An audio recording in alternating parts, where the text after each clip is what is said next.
दे रखा है fortification of food with iron is done using the FeSO4.7H2O। इसको हम लोग जो है ग्रीन विट्रियोल भी कहते हैं। The mass in gram of FeSO4.7H2O required to achieve the 12 ppm of iron in 150 kilogram of weight. तो अगर बात करें कि भाई वेट ऑफ सॉल्वेंट बोल सकते हो, ppm में है तो सॉल्वेंट बोल सकते हैं, या इसी को आप क्या बोल सकते हो, वेट ऑफ सोल्यूशन। क्योंकि अमाउंट ज़्यादा है तो सॉल्वेंट की अमाउंट बहुत ज़्यादा है, तो उस केस में सॉल्यूट को नेग्लिजिबल करके weight of solute plus weight of solvent जो है आपका सोल्यूशन बनेगा। तो उस केस में सॉल्यूट की अमाउंट कम होने की वजह से सॉल्वेंट और सोल्यूशन का जो मास है वो क्या है, बराबर, जो कि दे रखा है 150 किलोग्राम मीन्स 150 इंटू 10⁻³ अगली इन्फॉर्मेशन दे रखी है कि कंसनट्रेशन जो है ppm के फॉर्म में दे रखा है, ppm of the iron that one is the 12। तो फॉर्मूला लगाते हो कि ppm this is equals to the weight of iron divided by overall mass of solvent लिख सकते हो, या फिर मास ऑफ सोल्यूशन भी लिख सकते हो, इंटू 10⁻⁶।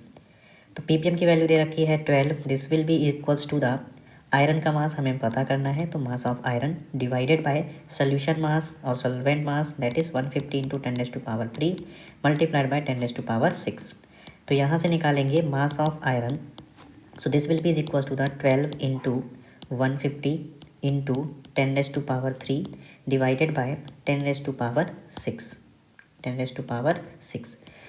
तो इसको अगर सॉल्व करते हैं तो हमारे पास जो मिलेगा 12 इंटू 150, ये वैल्यू आ रखी है 1800 into 10⁻³ and -6। So this will be equal to the 1800 into 10⁻³ means हम बोलेंगे कि ये आ रखी है हमारे पास 1.8 ग्राम। इसके बाद अगर मास ऑफ आयरन आ गया है 1.8 gram, that means moles of iron this is equal to the 1.8 divided by हम लोग क्या लिख देंगे 56। These are the moles of iron. हमें बताना क्या है, मास ऑफ FeSO4.7H2O।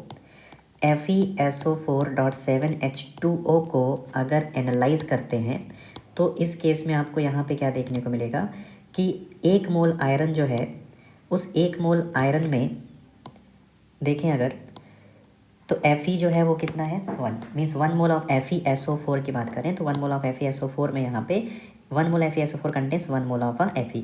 इसका मतलब हम बोल सकते हैं कि यहाँ पे जो नंबर ऑफ मोल्स हैं आयरन के, या फिर नंबर ऑफ मोल्स जो हैं आयरन सल्फेट डॉट 7H2O के, ये आपके क्या हैं, बराबर। तो अब इस basis moles of iron sulphate dot 7H2O will be is equal to the moles of iron, जो कि कितना है 1.8 डिवाइडेड बाय 56। तो यहाँ से हम लोग निकाल लेंगे mass of iron sulphate dot 7H2O this is equals to 1.8 divided by 56 multiplied by, बात करेंगे मोलर मास की, तो molar mass iron 56, complete sulphate is 96, plus next one is the water molecules are given, so 7 water molecules multiplied by 18, that means total is a 278, total is a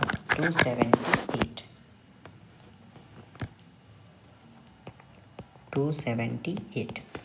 So finally solve this one, multiplied by 1.8, that is 500 approx, divided by 56, then this will came 8.93, that is approximately equals to 9. So this is your final answer.